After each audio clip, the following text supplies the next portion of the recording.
आदाब अजीज एडिस में आपका खैर मकदम है। महकमा यूथ सर्विस एंड स्पोर्ट्स के बैनर तले YSS कप ऑफ जोन साथरा के तहत क्रिकेट का फाइनल मैच आज BSF ग्राउंड मंडी में खेला गया। फाइनल मैच आज पंचायत सलोनिया और पंचायत कीनू कोलानी के दरमियान खेला गया, जिसमें पंचायत सलोनिया को फातेह करार दिया गया।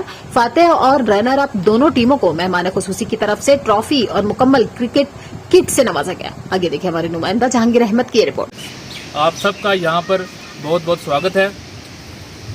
तो मैं सर को पहले YSS कप के बारे में बताता चलूँ कि सर जो फर्स्ट एडिशन हुआ था पिछले साल, जो कि directorate of youth service and sports की जानिब से करवाया गया था, जिसमें पूरी स्टेट में यूटी में जितने भी डिस्ट्रिक्ट हैं सब में करवाए गए थे। और यहाँ पर डिस्ट्रिक्ट पुंछ में जो हमारे DYSSO पुंछ जनाब मोहम्मद कासिम साहब हैं, इनकी क़यादत में ये सारे टूर्नामेंट करवाए गए थे। जो फर्स्ट एडिशन रहा था YSS कप का वो सक्सेसफुल रहा। उसमें जो टैलेंट हंट हुआ, बच्चे डिस्ट्रिक्ट लेवल से सिलेक्ट होकर हमारी स्टेट लेवल पे जाकर खेले और जो विनर टीम वहाँ पर रही थी उनको 1-1 लाख